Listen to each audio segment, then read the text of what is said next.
Eh bien, bonjour et bienvenue dans cette nouvelle édition de Apostrophe. Non, non, rassurez-vous, je ne vais pas vous imposer ça. Voilà, me revoilà. Bien que cette vidéo du lundi, cette semaine, aura une tonalité, une thématique littéraire. En effet, j'ai été nominé par Karine Prigent, que je remercie, pour vous présenter les 10 ouvrages qui ont compté d'une façon ou d'une autre pour moi. Et donc c'est avec grand plaisir que je le fais, et ça me donne l'occasion d'une thématique pour les vidéos du lundi. Voilà. Donc je vais vous présenter ces ouvrages qui sont ici, n'est-ce pas? Alors, premier ouvrage, Barjavel, Le Grand Secret. Voilà.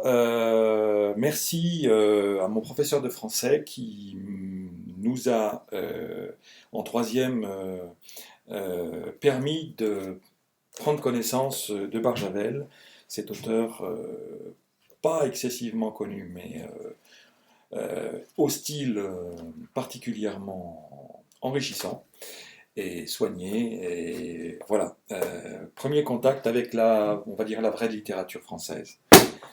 Deuxième ouvrage, alors là, c'est le même professeur qui nous a initiés à la littérature, on va dire, internationale. Italo Calvino, Marco Valdo ou Les saisons en ville. Voilà, comment j'ai découvert que on pouvait éprouver des choses, des sentiments simples. C'est une histoire très simple, écrite d'une façon très simple. La simplicité peut apporter énormément de plaisir. Troisième ouvrage, biographie de Balzac par Stefan Zweig. Alors, ce n'est pas tant la vie de Balzac, bien qu'elle soit passionnante, qui m'a intéressé, qui m'a touché dans cet ouvrage, c'est plutôt le style de Stefan Zweig. Et c'est par l'entremise de cette biographie que me suis intéressé à Stefan Zweig et je ne l'ai pas regretté. Quatrième ouvrage, un classique, hein, Monsieur Malocène, Daniel Pennac. Voilà, on ne présente pas Pennac, on ne présente pas Monsieur Malocène, au Bonheur des Ogres, etc. Lecture conseillée à tous. Ensuite, nous changeons un petit peu de catégorie. Voilà un ouvrage que j'ai lu dernièrement qui m'a beaucoup secoué, m'a beaucoup interrogé et m'a fourni énormément d'énergie et de choses positives. C'est Michel Serres, donc qu'on ne présente plus, philosophe, écrivain, scientifique, chercheur, qui nous présente les nouvelles technologies comme étant la nouvelle révolution de l'humanité, après l'écriture et l'imprimerie, comment les nouvelles technologies et la maîtrise qu'en ont les nouvelles générations entraîneront à coup sûr une transformation de la société. L'homme qui voulait être heureux.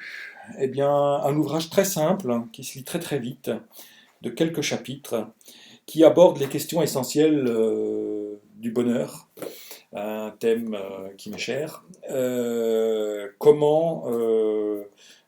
Quelles sont les grandes questions à se poser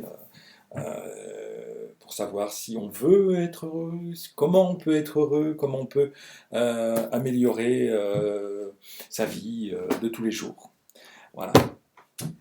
Dans la même veine, une espèce de petit manuel, Le bonheur selon Confucius, voilà, petit manuel de sagesse universelle. Un ouvrage d'abord avec un abord un peu compliqué, mais une très bonne analyse de l'auteur et qui nous permet d'acquérir les bases de la notion de bonheur. Enfin, une nouvelle catégorie, un livre qui a vraiment changé ma vie, alors pour le coup, c'est pas seulement qu'il a compté, c'est qu'il a changé ma vie. C'est Créer des sites web spectaculaires, un livre américain de 1996 qui présente donc les principes de base de création des sites web.